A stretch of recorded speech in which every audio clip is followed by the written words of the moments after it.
Assalamualaikum warahmatullahi wabarakatuh. Izin memperkenalkan diri, nama saya Azara Dewi dengan NIM 2502011102073. Di sini saya akan mempresentasikan hasil UAS mata kuliah Bisnis Big Data dengan domain bisnis yang saya dapatkan yaitu SDM atau HR dengan variabel target untuk diprediksinya yaitu attrition atau pengunduran diri. Data yang saya ambil yaitu Saudi Employee Attrition Dataset. Pada tahap business understanding, masalah bisnis yang saya angkat adalah employee attrition, yaitu kondisi ketika karyawan meninggalkan perusahaan. Nah, bagi perusahaan, attrition dapat menimbulkan biaya rekrutmen, pelatihan, dan kehilangan pengalaman kerja.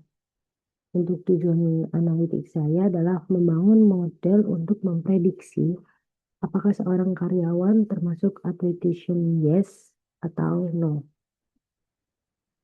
Metrik keberhasilan yang saya prioritaskan adalah recall untuk attrition yes, bukan hanya akurasi. Alasannya, bagi perusahaan lebih penting mendeteksi sebanyak mungkin karyawan yang sebenarnya berpotensi keluar. Nah, jika model berhasil, keputusan perusahaan dapat berubah dari menunggu karyawan keluar menjadi melakukan tindakan retensi secara lebih proaktif. Selanjutnya saya masuk ke data understanding dengan melakukan data profiling menggunakan Rapid Miner. Data saya terdiri dari 1191 data dan 35 atribut dengan satu spesial atribut dan 34 regular atribut. Untuk satu spesial atribut tadi yaitu attribution. Nah, dari pemeriksaan missing value tidak terdapat missing value. Ini terlihat dari data kalau missing value-nya nol semua.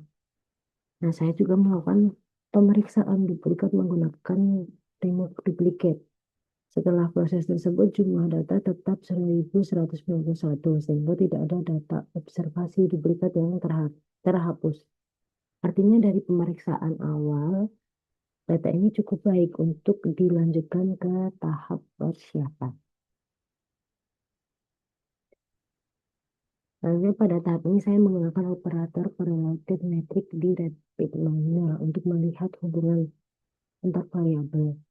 Hubungan pertama yang saya temukan adalah yes experience kategori 5-10 tahun dengan attribution yes sebesar 0,613. Saya memilih hubungan ini karena nilainya relatif tinggi dibandingkan beberapa hubungan lainnya. Dari sisi bisnis, kelompok karyawan dengan pengalaman 5-10 tahun menarik untuk diperhatikan karena mereka sudah memiliki pengalaman dan kompetensi kerja yang cukup. Sehingga perusahaan perlu memahami faktor yang berkaitan dengan keputusan mereka untuk bertahan atau keluar dari perusahaan. Hubungan kedua adalah job opportunities yes dengan attribution yes sebesar 0,349. Saya memilih variabel ini karena peluang kerja merupakan aspek yang relevan dengan keputusan karyawan untuk bertahan atau mencari alternatif pekerjaan. Nah, oleh karena itu, hubungan ini dapat menjadi salah satu informasi yang dipertimbangkan perusahaan dalam strategi retensi. Namun, kedua, hubungan tersebut tidak dapat diartikan sebagai hubungan melalui sebab akibat. Korelasi hanya menunjukkan adanya hubungan statistik dalam dataset. Jadi saya menggunakan hasil korelasi ini sebagai informasi awal untuk memahami pola data. Sedangkan keputusan bisnis tetap perlu mempertimbangkan hasil model dan faktor lainnya. Pada data preparation, saya menggunakan dua teknik utama. Yang pertama yaitu remove duplicate untuk memastikan observasi yang sama tidak dihitung berulang. Yang kedua yaitu nominal to numerical dengan dummy coding. Saya menggunakan teknik ini karena dataset memiliki banyak sekali variabel kategorikal yang perlu diubah menjadi bentuk numerik agar dapat diproses oleh algoritma machine learning. Setelah transformasi, jumlah data tetap 1191, tetapi jumlah reguler atributnya bertambah menjadi 220. Peningkatan jumlah atribut ini perlu diperhatikan karena dapat meningkatkan kompleksitas model.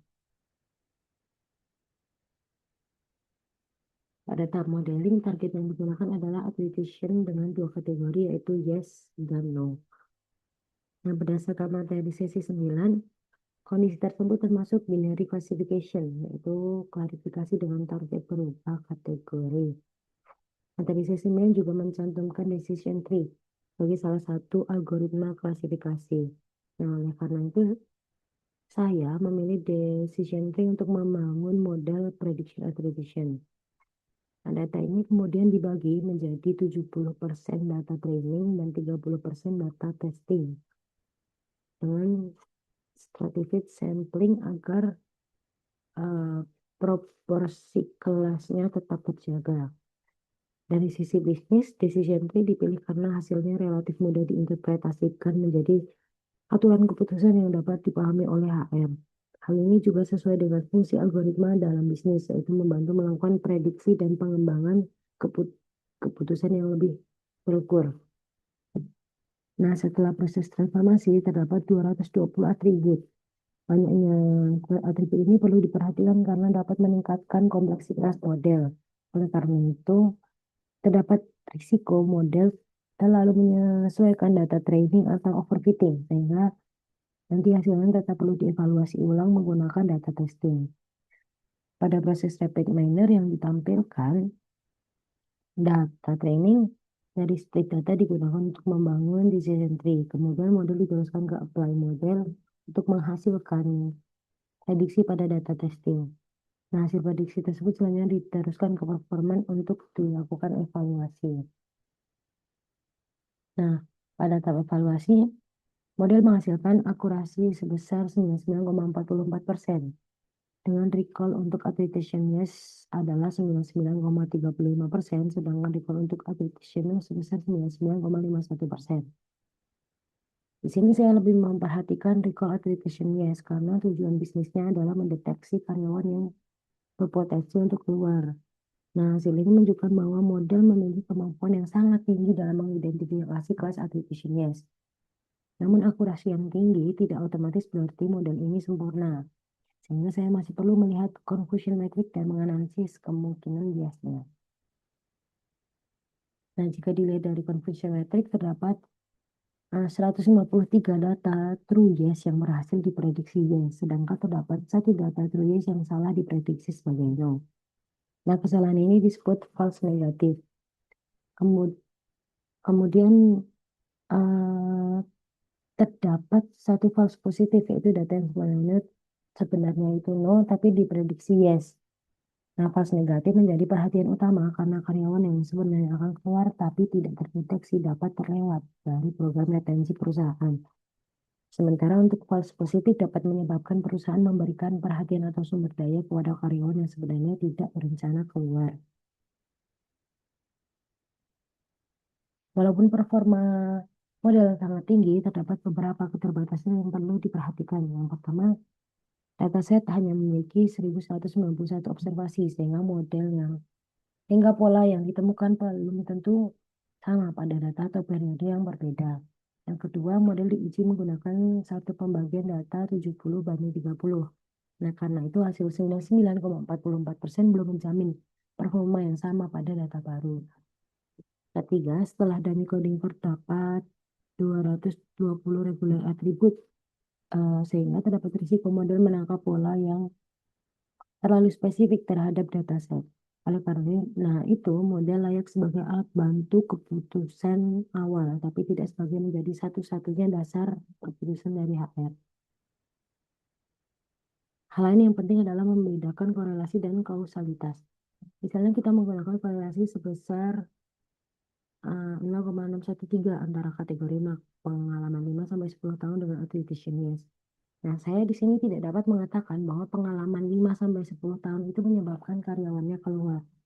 Korelasi ini hanya menunjukkan hubungan statistiknya. Bisa terdapat faktor lain seperti peluang karir, kompensasi kepuasan kerja, lingkungan kerja, atau faktor dari individunya sendiri. Oleh karena itu, hasil korelasi ini digunakan untuk memahami pola dan membentuk hipotesis bisnis, bukan untuk langsung menetapkan kebijakan sebab akibatnya. Nah, pada tahap recommendation and deployment, model dapat digunakan sebagai alat bantu untuk melakukan retensi karyawan secara lebih proaktif. Alurnya dimulai dari data karyawan terbaru yang dimasukkan ke dalam model decision tree. Model kemudian menghasilkan prediksi apakah karyawan termasuk application yes atau no. Nah, karyawan yang diprediksi application yes dapat menjadi prioritas dan dilakukan evaluasi lebih lanjut oleh HR. Misalnya dengan melihat peluang karirnya, promosi, program pelatihannya, maupun faktor yang lain yang berkaitan dengan kondisi karyawan tersebut. Nah, dengan demikian perusahaan tidak hanya menunggu sampai karyawannya keluar, tapi juga dapat melakukan tindakan retensi secara lebih proaktif berdasarkan informasi dari model. Nah, namun hasil prediksi ini tidak digunakan untuk mengambil keputusan HR secara otomatis. HR tetap perlu melakukan verifikasi terhadap kondisi masing-masing dari karyawan. Nah, selanjutnya terdapat beberapa risiko dalam beberapa model. Yang pertama, false negatif dapat menyebabkan karyawan yang sebenarnya akan keluar tidak terdeteksi. Selanjutnya, false positif dapat menyebabkan perusahaan menggunakan sumber daya retensi secara tidak perlu. Nah, selain itu, performa model dapat menurun apabila karakteristik karyawan berubah atau data baru berbeda dari data yang digunakan untuk training ini. Nah, selanjutnya, model juga tidak bisa menjelaskan penyebab seseorang keluar. Model hanya memberikan prediksi saja berdasarkan pola datanya. Nah, oleh karena itu, model perlu dimonitor dan dievaluasi secara berkala untuk menggunakan data aktual.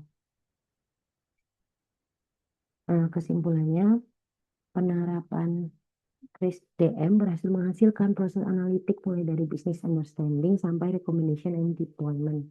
Dataset memiliki 1191 observasi tanpa missing value dan tidak ditemukan duplikasi. Kemudian dipersiapkan melalui remove duplicate and nominal to numerical menggunakan dummy coding. Sebenarnya decision tree menghasilkan akurasi 99,44% dan recall accuracy sebesar 99,35%. Hasil tersebut menunjukkan bahwa model memiliki potensi sebagai alat bantu untuk melakukan retensi secara lebih proaktif. Namun hasil tersebut tidak berarti modelnya sempurna. Masih terdapat risiko false negatif, false positif, overfitting, dan lain-lain. Oleh karena itu model paling tepat digunakan sebagai alat bantu mengambil keputusan HR, bukan sebagai pengganti keputusan HR. Baik, sekian presentasi dari saya. Kurang lebihnya mohon maaf. Wassalamualaikum warahmatullahi wabarakatuh.